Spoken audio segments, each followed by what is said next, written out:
Good morning Delhi. बहुत स्वागत है आप सभी का सुबह के हमारे इस खास बुलेटिन में। मैं हूं आपके साथ मरियम अली। चलिए जल्दी से नजर डाल लेते हैं बड़ी खबरों पर।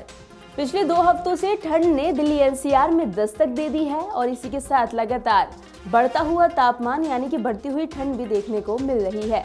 ऐसे में अब लोगों का यही सोचना है कि आखिर ऐसी ठंड कब आएगी जो हमें कपकपा देगी। अब इस पर मौसम विभाग ने ये जानकारी दी है कि जल्द ही दिल्ली एनसीआर के लोगों को कपकपाने वाली ठंड का सामना करना पड़ेगा।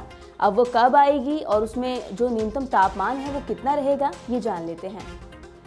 भारत मौसम विज्ञान विभाग ने बताया कि आज दिल्ली एनसीआर का जो न्यूनतम तापमान है वो 14 डिग्री रहेगा, जो इस मौसम के सामान्य तापमान से 2.7 डिग्री ज्यादा होगा।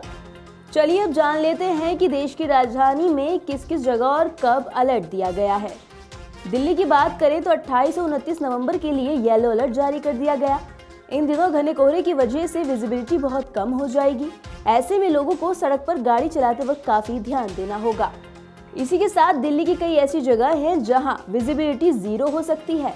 वहीं अगर दिल्ली के अलावा उत्तर प्रदेश की बात करें तो वहां अगले 2 दिनों में मौसम में बदलाव देखने को मिलेगा। राज्य में सुबह और शाम को कोहरे छाए रहने की संभावना है। साथ ही तापमान में भी गिरावट दर्ज की जाएगी। मौसम विभाग के मुताबिक अफगानिस्तान की ओर से आ रहे एक पश्चिमी विक्षोभ की वजह से उत्तर प्रदेश में बदलाव देखने को मिलेगा। इस विक्षोभ की वजह से राज्य में हवा का रुख बदल जाएगा। हवा के रुख बदलने से तापमान में काफी ज्यादा गिरावट हो सकती है। उधर अगर बिहार की बात करें तो बिहार में धीरे धीरे ठंड बढ़ रही है। हालांकि अभी तक कड़ाके की सर्दी का अनुभव नहीं हुआ। सुबह और शाम के वक्त ठंड का एहसास हो रहा है। दिन में धूप निकली है जिससे लोगों को थोड़ी राहत है। वहीं ठंड के साथ साथ कई जिलों में सुबह के वक्त कोहरा भी है। आईएमडी के मुताबिक आने वाले दिनों में ठंड में और ज्यादा बढ़ोतरी हो सकती है। उधर पंजाब में आम आदमी पार्टी ने उपचुनाव में 3 सीटें अपने नाम करने के साथ बड़ी जीत हासिल की है। इसी को लेकर आज वो पटियाला से अमृतसर तक शुक्राना यात्रा निकालेंगे। इसकी जानकारी खुद आपने दी है। बता दें कि ये जानकारी आप नेता और कैबिनेट मंत्री तरुणप्रीत सिंह सोंध ने दी है। यात्रा की बात करें तो ये यात्रा पटियाला के प्रसिद्ध काली माता मंदिर से होकर अमृतसर में भी श्री दरबार साहिब, दुगरियाना मंदिर होते हुए श्री राम तीर्थ मंदिर तक जाएगी। इस अवसर पर आप पंजाब के महासचिव हरचंद सिंह बरसठ, पार्टी प्रवक्ता विक्रम सिंह पासी और आप नेता अमनदीप सिंह मौजूद रहेंगे। वहीं सोंध ने बताया कि ये यात्रा पटियाला के काली माता मंदिर से शुरू हो जाएगी, जो मंडी, गोबिंदपुर, खन्ना, दोराहा, लुधियाना, लाडोवाल, टोल प्लाजा, फिल्लौर, गवड़ारा से होते हुए दरबार साहिब पहुंचेगी। वहां नतमस्तक होने के बाद दुगरियाना मंदिर में नतमस्तक हो जाएंगे। फिर वाल्मीकि राम तीर्थ मंदिर में दर्शन कर यात्रा का समापन होगा। उधर महाराष्ट्र में वर्तमान में जो सरकार थी उसका जो विधानसभा का कार्यकाल है वो आज खत्म हो जाएगा। ऐसे में अब ये सवाल और बड़ा हो गया है कि आखिर नई सरकार का गठन कब तक होगा।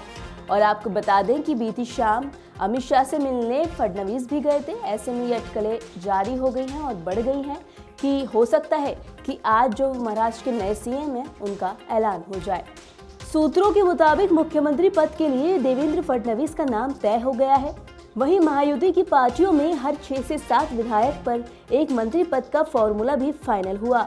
इस हिसाब से भाजपा के 22 से 24, शिंदे गुट के 10 से 12 और अजित गुट के 8 से 10 विधायक मंत्री बन सकते हैं।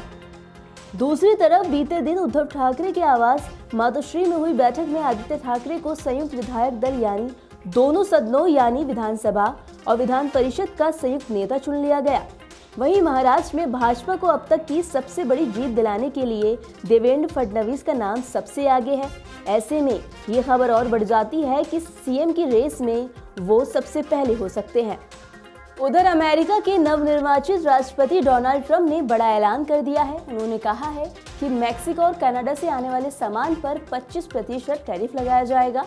इसी के साथ अगर चीन की बात करें तो चीन से उन्होंने कहा है कि जो आयात होगा उस पे 10% टैरिफ लगाया गया है। साथ ही उन्होंने कई बातें कही हैं। क्या कही हैं बता देते हैं आपको। अपने सोशल मीडिया अकाउंट पर कई पोस्ट करते हुए ट्रंप ने अमेरिका के बड़े व्यापारिक साझेदारों पर देश में प्रवेश करने वाले सभी सामानों पर व्यापक टैरिफ लगाने की कसम खा ली है। उन्होंने पोस्ट में लिखा, 20 जनवरी को मैं मैक्सिको और कनाडा में संयुक्त राज्य अमेरिका और उसकी हास्यास्पद खुली सीमाओं में आने वाले सभी उत्पादों पर 25% टैरिफ लगाने के लिए सभी आवश्यक दस्तावेजों पर हस्ताक्षर करूंगा। साथ ही उन्होंने कहा कि हजारों की संख्या में लोग मेक्सिको और कनाडा की सीमा से अमेरिका में दाखिल हो रहे हैं। अमेरिका में इस वक्त क्राइम का स्तर बहुत ज्यादा बढ़ चुका है। इस वक्त मेक्सिको से बड़े पैमाने पर अवैध प्रवासी अमेरिका में दाखिल हो रहे हैं। साथ ही 20 जनवरी को मेरे पहले आदेशों में एक आदेश ये भी होगा कि मैं मेक्सिको और कनाडा से अमेरिका में आयात हो रहे सभी उत्पादों पर 25% का शुल्क लगाऊंगा। तो ये थी तमाम वो ज़रूरी खबरें जो हमने आपको बताई। हम आपको इसका अपडेट भी लगातार देते रहेंगे, बस आपको उसके लिए जुड़े रहना होगा नवोदय टाइम्स पंजाब केसरी के साथ।